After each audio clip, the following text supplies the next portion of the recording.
Audio Jungle.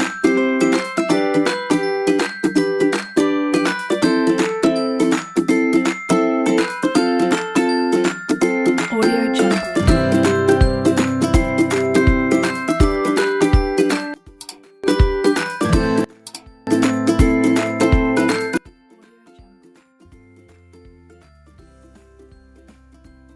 Assalamualaikum warahmatullahi wabarakatuh.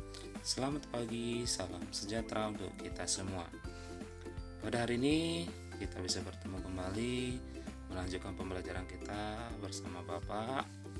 Hari ini kita akan melanjutkan materi pembelajaran kita bahasa Indonesia yang masih membahas tema wawancara yang telah kita bahas pada minggu kemarin. Tapi sebelumnya Bapak akan mengajak anak-anak Bapak, mari kita berdoa sebelum kita melanjutkan pembelajaran kita pada hari ini. Semoga pembelajaran kita berjalan dengan lancar. Berdoa dimulai.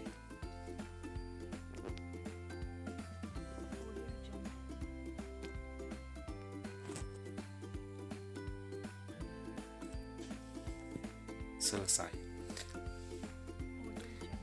Baiklah anak-anak Bapak semuanya, apa kabar anak-anak Bapak semuanya hari ini? Tentu harapan kita semua dalam keadaan sehat walafiat, selalu dalam lindungan Tuhan Yang Maha Esa, tetap ceria, tetap semangat, tetap fokus walaupun masih melakukan pembelajaran secara daring. Anak-anak Bapak semuanya, materi kita pada hari ini adalah menyajikan hasil wawancara tentang cara-cara perawatan tumbuhan dan hewan. Nah, menyajikan, kalau kemarin kita telah membahas apa itu wawancara, bagaimana cara melakukan wawancara, apa saja yang harus kita siapkan sebelum melakukan wawancara, dan hari ini kita akan mempelajari bagaimana cara menyajikan hasil wawancara yang telah kita lakukan. Nah, perhatikan anak Bapak di sini ya. Untuk mendapatkan laporan hasil wawancara yang baik, sebaiknya memiliki unsur-unsur berikut. Jadi ada beberapa unsur yang harus kita perhatikan untuk menyajikan hasil wawancara dengan baik dan sempurna. Nah, unsur-unsur tersebut adalah yang pertama adanya yang dikenal dengan latar belakang.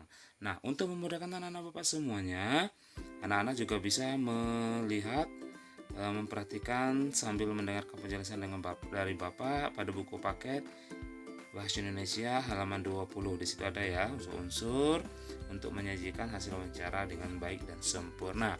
Yang pertama ada namanya latar belakang. Nah, latar belakang adalah alasan melakukan wawancara. Apa sih alasan kita untuk melakukan wawancara? Pasti kita ingin mengetahui tentang informasi sesuatu yang memang kita belum paham, belum tahu, dan belum mengerti. Dan yang kedua ada namanya tujuan wawancara.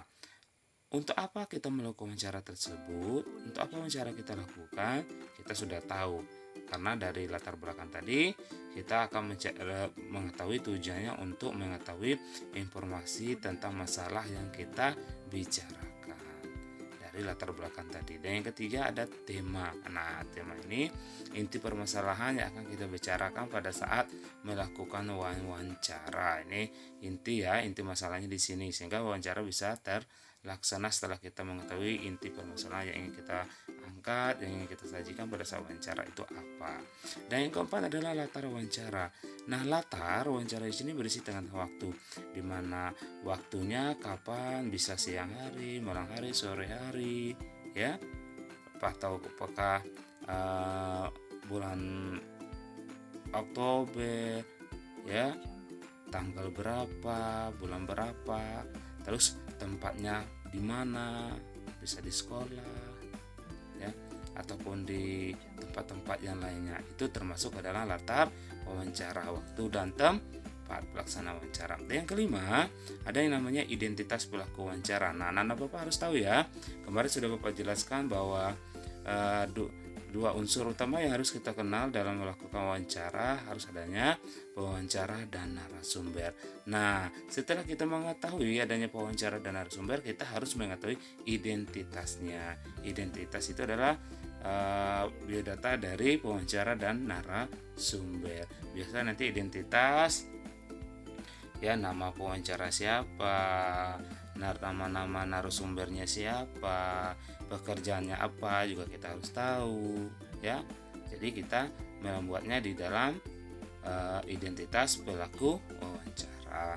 Dan yang keenam, ada yang disebut dengan hasil wawancara. Setelah melakukan wawancara, kita akan menemukan hasil. Jadi dari poin 1 sampai poin kelima dan poin ke-6 ini, di sini kita akan membuat hasil wawancara yang kita peroleh dari narasumber atau yang kita peroleh setelah melakukan wawancara dengan salah satu narasumber yang sudah yakin narasumber tersebut mampu memberikan informasi untuk menyelesaikan masalah terhadap tema wawancara atau tema yang kita angkat pada wawancara saat itu.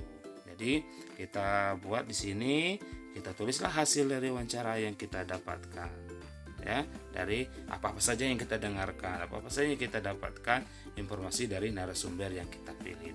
Dan yang ketujuh adalah simpulan.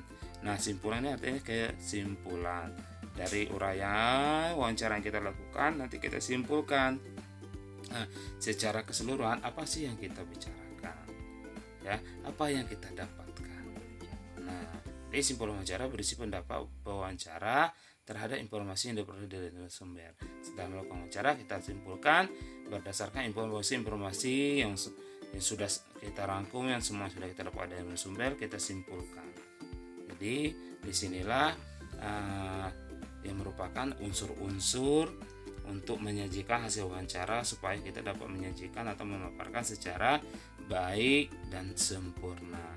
Ada latar belakang, tujuan wawancara, tema, latar wawancara, identitas pelaku wawancara, hasil wawancara, dan yang terakhir simpulan wawancara. Silakan juga anak-anak Bapak bisa melihat, ya, untuk format laporan hasil wawancara di bukunya halaman 21, ya, bisa dilihat sebagai acuan untuk anak-anak Bapak nantinya, karena nantinya Bapak akan memberikan tugas kepada anak-anak Bapak berkaitan dengan wawancara yang telah anak-anak Bapak lakukan bersama narasumber yang anak-anak pilih semuanya. Nanti anak-anak sajikan laporan hasil wawancaranya seperti dicontoh di halaman 21, ya anak Bapak semuanya, ya.